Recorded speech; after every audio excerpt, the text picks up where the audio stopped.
memaksakan orang-orang tertentu untuk tetap menjadi menteri. Kalau tidak, maka masalah Prabowo misalnya atau keluarganya itu akan dibongkar.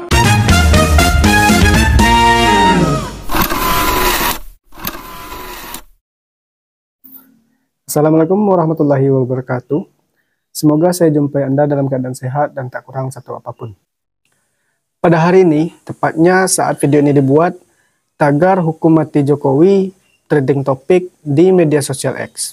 Meskipun sudah pernah tugas dari jabatannya sebagai Presiden Republik Indonesia, beberapa kelompok masyarakat menginginkan agar Presiden Jokowi diadili. Seperti yang terlihat pada postingan-postingan berikut.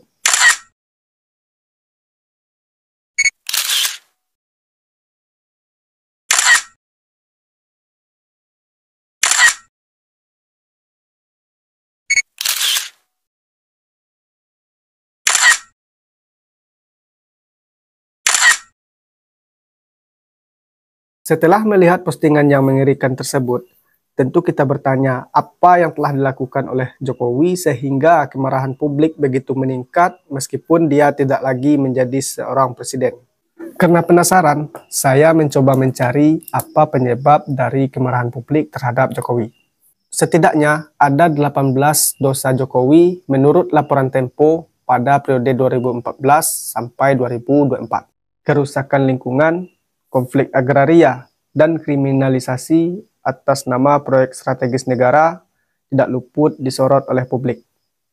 Carut marut dalam pengelolaan APBN dan pelemahan institusi KPK juga tidak kalah menarik. Ketergantungan hutang terhadap Cina dan yang tidak kalah merusak tatanan bernegara dan berdemokrasi adalah membangun dinasti dan oligarki politik. Saya menemukan sebuah video Tony Saud Situmorang. Dia adalah mantan wakil ketua KPK yang menyatakan bahwa pelemahan KPK di era Jokowi itu adalah fakta. Gua pergi ke Tanjung Priok, gua buka kontainer, dia bilang semua itu di dalamnya kunci Inggris. Satu kontainer kunci Inggris, bro. Bener nggak nih? Gua buka, taunya di dalamnya 7 BMW sepeda motor 1200 cc. Wow. Sampai orang bisa dapat miliaran di tahanan KPK kan gitu, ya kan? Yeah. Di institusi yang katanya memberantas korupsi, di belakangnya itu jadi neraka, bro. Yeah. Bahkan kok bisa nggak tahu itu pimpinan? Padahal di meja pimpinan tuh ada kamera tuh. Gue bisa lihat setiap kamera tuh apa yang dilakukan orang. Dari gerakan aja kita tahu sebenarnya orang itu lagi ngapain gitu kan. Yang dirusak saat ini tidak hanya KPK itu dalam pengertian nilai-nilainya, mantan pimpinan KPK pun udah rusak akalnya. Meminta menghapus pasal 2 dan pasal 3 itu. Itulah bedanya Jokowi dengan Anwar Ibrahim. Kalau Anwar Ibrahim, lo ya, awas lo semua ya, ngerampok lo semua ya. Lo pernah dengar Jokowi ngomong gitu? Pertama kali, hari pertama Jokowi menjabat, indeks persepsi korupsi 34, bro. Kita pompa-pompa, OTT dinaikin jadi 40. Datanglah undang-undang KPK, jatuh ke 34. Balik lagi. Jadi sisi pemberantasan korupsi, Jokowi is nothing. Negara rugi. Sebenarnya seperti IKN ini Jokowi bisa dihukum karena negara rugi. Kita berharap banyak Prabowo kalau memang betul dia mampu tumbuh 8%, indeks persepsi korupsi 60, itu bisa dicapai karena uangnya besar, tinggal hanya menghilangkan konflik of interest. Pastikan dia memenjarakan dulu orang-orang yang dia percayain, itu baru keren. Kenapa itu akhirnya penyidik-penyidik itu bisa dipencet tombol yang saya bilang di remote? Lu sering dengar di media kan? Ini penyidik KPK ini di remote nih sekarang kan gitu kan? Karena itu tadi dia udah nggak, nilai itu udah berubah, nggak ada lagi yang mengawasi nilai-nilai itu, ya kan? Selalu ada justifikasi atau pembenaran, ini yang lebih dulu, ini yang lebih dulu. 19 kali ekspos Anies Rashid Baswedan, bro. 19 kali ekspos nggak ketemu, dipaksain mau jadi TSK, lu bayangin aja. Dicari nggak ketemu, dipaksain, dicari ketemu nggak dipaksain, dan seterusnya. Jadi sekali lagi ketika kemudian dia di remote dari luar, karena itu nilai itu, maka nilai itu harus dikembaliin.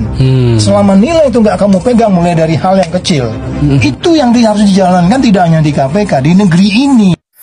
Berikut ada pernyataan seseorang yang mendapatkan informasi bahwa pengaruh Jokowi di dalam tubuh pemerintahan Prabowo Subianto masihlah sangat tinggi. Saya mendapat informasi dari sumber yang terpercaya bahwa Joko Widodo memaksakan orang-orang tertentu untuk tetap menjadi menteri. Kalau tidak, maka masalah Prabowo misalnya atau keluarganya itu akan dibongkar. Misalnya seperti itu. Atau disebutkan bahwa kalau tidak mau mengikuti keinginan Jokowi untuk mengangkat orang-orang tertentu menjadi menterinya, maka ekonomi akan diganggu. Atau konglomerat akan yang menjadi barisan dari Joko Widodo itu akan membuat ekonomi Indonesia terganggu, dan dengan begitu nanti bisa terjadi chaos dan ujungnya bisa terjadi proses impeachment atau Prabowo itu digagalkan atau diminta untuk mundur dari jabatannya sebagai presiden. Hidup hormat!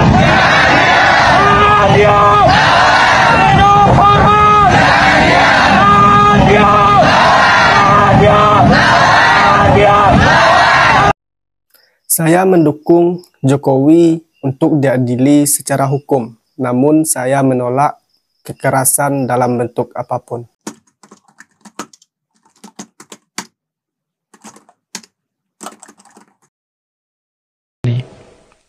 Yang pertama, tentu saja yang punya kekuasaan, pemimpin-pemimpinnya.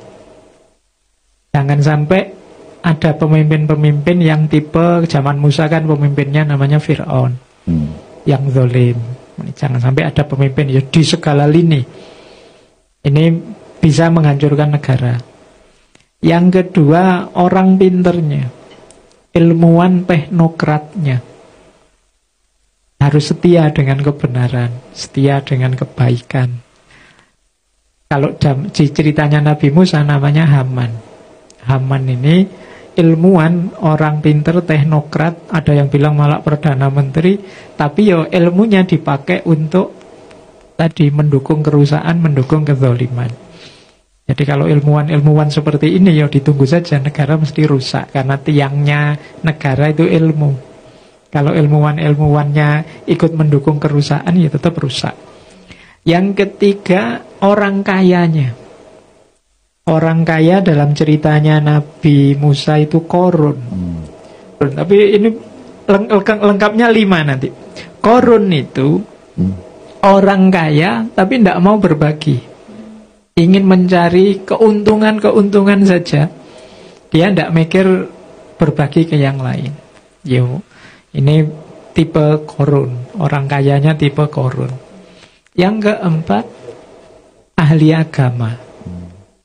Di zaman Nabi Musa, ahli agamanya namanya Bal'am. Bal'am bin Baurok. Nah, ini orang yang menggunakan agama untuk mencari keuntungannya sendiri. Banyak tuh, Pak. Jadi ini tipe Bal'am. Jadi pendetanya zaman itu ya menggunakan agama untuk mengejar kepentingan, keuntungannya dia sendiri. Yang terakhir, rakyatnya. Rakyatnya tipe Bani Israel. Tidak bisa diatur, ngeyel, protes terus. Kalau ada